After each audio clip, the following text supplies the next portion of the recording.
आज मैं जो आपको बताने जा रहा हूं वो एक ऐसे स्टेट की कहानी है जिसको पिछले 30 सालों से इंडिया का सबसे बड़ा लायबिलिटी माना जाता है। एक ऐसा स्टेट जहां इन्वेस्ट करना बिजनेसमैन अपनी बिगेस्ट मिस्टेक मानते थे। एक ऐसा स्टेट जिसके बारे में इंटरनेशनल मीडिया में लिख दिया गया था कि ये इंडियाज ग्रोथ स्टोरी का सबसे बड़ा रोड ब्लॉक है।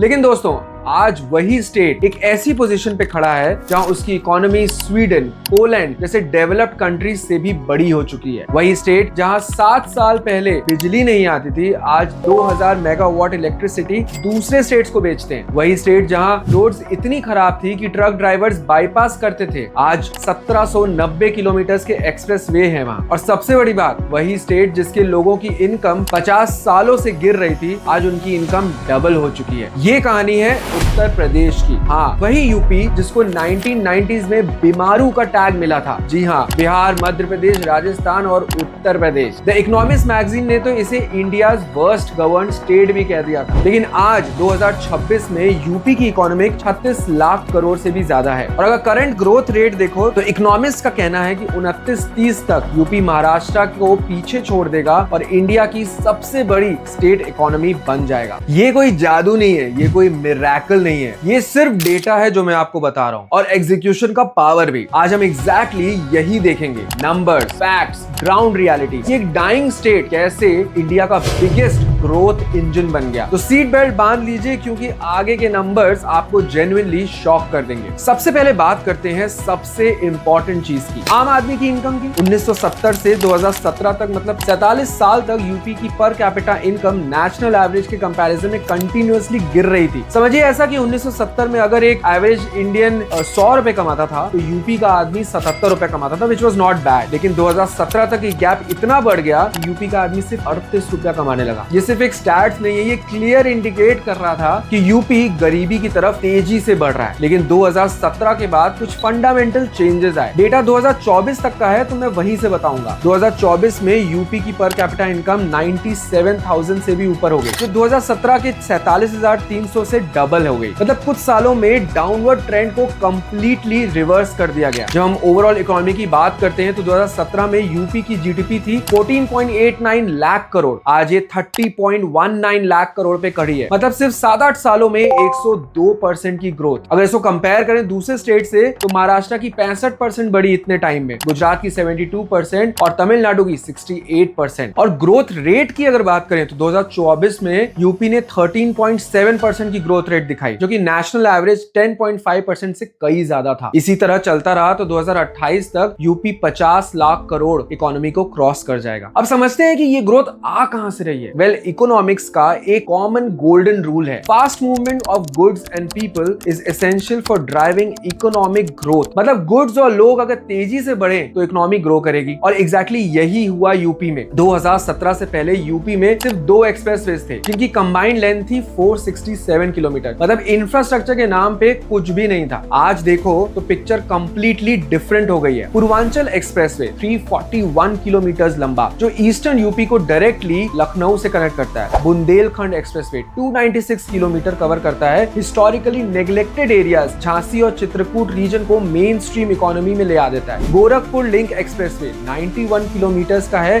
जो कि नेपाल बॉर्डर से कनेक्ट करता है। और सबसे बड़ा प्रोजेक्ट जो चल रहा है 594 किलोमीटर का गंगा एक्सप्रेसवे, ये जब कंप्लीट हो जाएगा तो ये इंडिया का लॉन्गेस्ट एक्सप्रेसवे हो जाएगा। जब आप इन सब को ऐड करते हो तो यूपी की टोटल एक्सप्रेसवे लेंथ हो जाती है 1789 किलोमीटर। कंपेयर करो उसको गुजरात से तो सिर्फ 750 किलोमीटर है वहां। यूपी ने लिटरली डबल से भी ज्यादा बिल्ड कर दिया है यहाँ। अब आप बोलेंगे कि एक्सप्रेसवे से क्या होता है, तो दिल्ली से अयोध्या की जर्नी 16 घंटे की लगती थी, आज आप 6 घंटे में ये पूरा कर सकते हो। लॉजिस्टिक कॉस्ट बढ़ जाता है लगभग 40%। जब पूर्वांचल एक्सप्रेसवे बना तो गोरखपुर और आजमगढ़ में लैंड प्राइसेस 300% बढ़ गए। ये सिर्फ रोड्स नहीं, ये इकोनॉमिक कॉरिडोर्स हैं जो पूरे रीजन्स को ट्रांसफॉर्म कर रहे हैं। इसी तरीके से एविएशन सेक्टर में भी एक साइलेंट रिवॉल्यूशन आया। 2017 में यूपी में सिर्फ एक इंटरनेशनल एयरपोर्ट था, आज 5 ऑपरेशनल इंटरनेशनल एयरपोर्ट है। लखनऊ, वाराणसी, कुशीनगर, अयोध्या, अलीगढ़। लेकिन सबसे बड़ा गेम चेंजर अभी आ रहा है, जो कि है जेवर इंटरनेशनल एयरपोर्ट नोएडा वाला। इसकी इनिशियल कैपेसिटी 12 मिलियन पैसेंजर्स की है, जो कि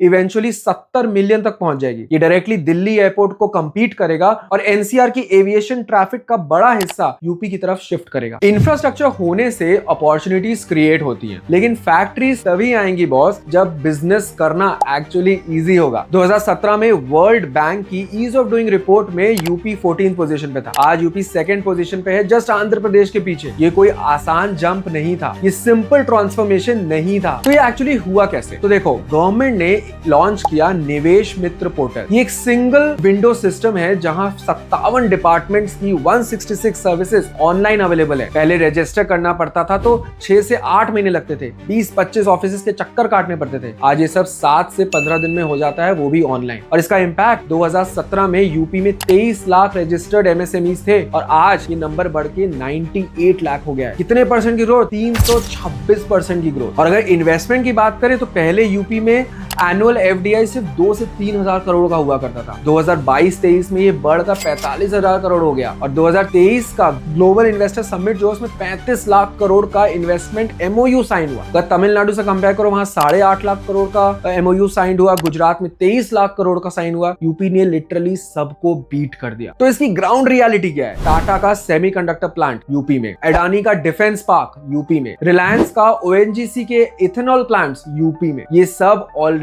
कंस्ट्रक्शन फेज में है। इन सब के बावजूद बिजनेसमैन अपना पैसा वहीं लगाता है जहां सेफ्टी और स्टेबिलिटी हो। 2012 से 2017 के बीच यूपी का लॉ एंड ऑर्डर डेफिनेटली बहुत खराब था। क्राइम रेट नेशनल एवरेज से 40-50% हाइयर था। वर्ल्ड बैंक ने एक कॉन्फिडेंशियल सर्वे में कहा कि 72% मतलब 72% इंडस्ट्रियलिस्ट ने ओपनली कहा कि लॉ एंड ऑर्डर की वजह से वो यूपी में काम ही नहीं करना चाहते, इन्वेस्ट ही नहीं करना चाहते। आज अगर आप नेशनल क्राइम रिकॉर्ड ब्यूरो का लेटेस्ट डेटा देखो तो कहानी कंप्लीटली डिफरेंट है। यूपी का क्राइम रेट 149 पर लाख पॉपुलेशन है, जो कि नेशनल एवरेज के कंपैरिजन में 422 है नेशनल एवरेज का। प्रॉपर्टी क्राइम 67% कम हो गया है सिंस 2017। स्टोलन व्हीकल की रिकवरी रेट 82% है, दिल्ली की 54% है और महाराष्ट्र की 61%। ये improvement directly real estate prices में रिफ्लेक्ट हो रहा है। 2017 में नोएडा, ग्रेटर नोएडा बेल्ट में जो इंडस्ट्रियल लैंड्स होते थे वो 2.5 से 3 करोड़ पर एकड़ में बिकते थे। आज वही 8 से 10 करोड़ पर एकड़ में बिक रहे हैं। आज एप्रिसिएशन इसलिए हुआ है क्योंकि इन्वेस्टर कॉन्फिडेंस वापस आया है। जब बिजनेसेस सेफ फील करते हैं तो वो इन्वेस्ट करते हैं और एक्सपैंड करते हैं और रेडी हो जाते हैं वहीं पर आने के लिए। टेंपल टूरिज्म में यूपी ने जो किया है वो आपके होश उड़ा देगा। समझिए, टूरिज्म सिर्फ एक सेक्टर नहीं है, ये कंप्लीट इकोनॉमिक इकोसिस्टम है जो होटल्स, रेस्टोरेंट, ट्रांसपोर्ट, हैंडीक्राफ्ट और लोकल वेंडर्स को डायरेक्टली इंपैक्ट करता है। और यूपी ने एग्जैक्टली यही समझा और टेंपल टूरिज्म को अपना बिगेस्ट वेपन बनाया। 2016 में यूपी में टोटल 24 करोड़ टूरिस्ट आते थे, जिसमें से 46 लाख फॉरेन टूरिस्ट होते थे। इंफ्रास्ट्रक्चर पुअर था, क्लेanलीनेस नहीं था और सेफ्टी कंसर्न्स थे। लेकिन फिर कुछ आइकॉनिक प्रोजेक्ट्स आए जिसने कंप्लीटली पूरा का पूरा गेम चेंज कर दिया। काशी विश्वनाथ धाम कॉरिडोर, 800 करोड़ का ये प्रोजेक्ट 2021 में कंप्लीट हुआ। लोगों ने बोला इतना पैसा क्यों लगाया गया? 2019 में 1.2 करोड़ विजिटर्स आए वाराणसी में। 2023 में ये 8.2 करोड़ हो गया, मतलब 583% की ग्रोथ। हर रोज मंदिर में 1.5 लाख लोग आते हैं। Hotel, restaurant, transport service, handicraft and सबका फायदा हुआ। 400 से 500% बिजनेस बढ़ गया। इसके बाद अयोध्या राम मंदिर अभी फुल्ली ऑपरेशनल भी नहीं है, लेकिन 2023 में 3.5 करोड़ लोग आए वहां। 2026 का प्रोजेक्शन 5 करोड़ का है। एक नया एयरपोर्ट बन रहा है with a capacity of 6 lakh passengers annually. पूरी सिटी का इंफ्रास्ट्रक्चर, रोड, होटल, घाट सब कुछ अपग्रेड हो रहा है। टोटल टूरिज्म रेवेन्यू का अगर हिसाब लगाओ तो 2017 में ये 62,000 करोड़ था, जो कि 2023 में 1.75 लाख करोड़ क्रॉस कर गया। ये महाराष्ट्र के tourism revenue which is 2.1 lakh crore के ऑलमोस्ट बराबर आ चुका है। और ये तब जब यूपी एक लैंड लॉक्ड स्टेट है, कोई बीचेस नहीं है, कोई कोस्टल अट्रैक्शन नहीं है। यहाँ टूरिज्म मल्टीपल इफेक्ट क्रिएट करता है, सिटीज में पैरेलल इकोनॉमीज क्रिएट कर देता है। वेल आपके होश उड़ जाएंगे अगर मैं ये बात आपको बताऊंगा कि इलेक्ट्रॉनिक्स मैन्युफैक्चरिंग में यहाँ क्या ट्रांसफॉर्मेशन आया। सैमसंग के नोएडा प्लांट इंडिया का लार्जेस्ट मोबाइल मैन्युफैक्चरिंग फैसिलिटी है with an annual capacity of 12 crore unit, मतलब हर साल 12 करोड़ फोन बन सकते हैं वहां। ये पूरे ऑस्ट्रेलिया की पॉपुलेशन से भी ज्यादा है। वीवो और ओप्पो ग्रेटर नोएडा में है with a combined capacity of 8 8 crore units annually. Dixon technology LED TV बना रहा है, वॉशिंग मशीन्स बना रहा है यहाँ। टोटल इलेक्ट्रॉनिक्स आउटपुट 2017 में सिर्फ 18,000 करोड़ था, जो कि बढ़ के 1.2 लाख करोड़ हो चुका है, जिसे यूपी कर्नाटका के बाद इंडिया का second largest electronics manufacturing state बन चुका है। और ग्रोथ रेट 42% CAGR, जो कंट्री में सबसे फास्ट है। आगे की कहानी सुनो, अभी शॉकिंग बातें कुछ खत्म नहीं हुई है। 2017 में यूपी एक पावर डेफिसिट स्टेट था। डेली के 4 से 6 घंटे लाइट जाती थी। टोटल इंस्टॉल्ड कैपेसिटी 22,000 मेगावाट थी, जबकि रिक्वायरमेंट 25,000 की थी। आज सिचुएशन कंप्लीटली रिवर्स हो गई है। इंस्टॉल्ड कैपेसिटी 35,000 मेगावाट से ऊपर है, जबकि पीक डिमांड 32,000 मेगावाट है। यूपी अब पावर सरप्लस स्टेट हो गया है और 1500 से 2000 मेगावाट इलेक्ट्रिसिटी दूसरे स्टेट्स को बेचता है। तो फाइनल क्वेश्चन, क्या यूपी सच में $1 ट्रिलियन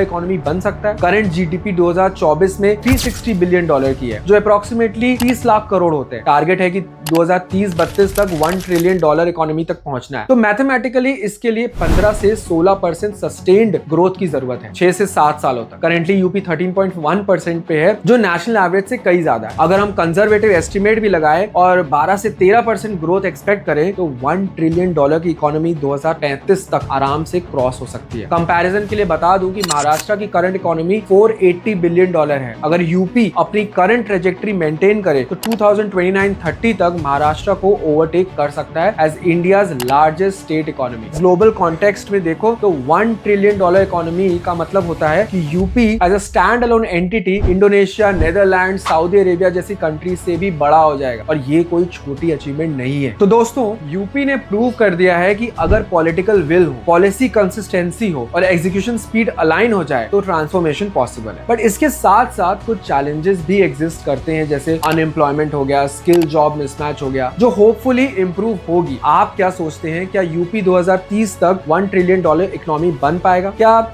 ये मॉडल दूसरे स्टेट्स रेप्लिकेट कर सकते हैं? कमेंट करके बताओ और शेयर करो इस वीडियो को। अगर आपको वीडियो पसंद आया, चैनल को सब्सक्राइब करो। मिलते हैं अगले वीडियो में। जय Hind, have a great day.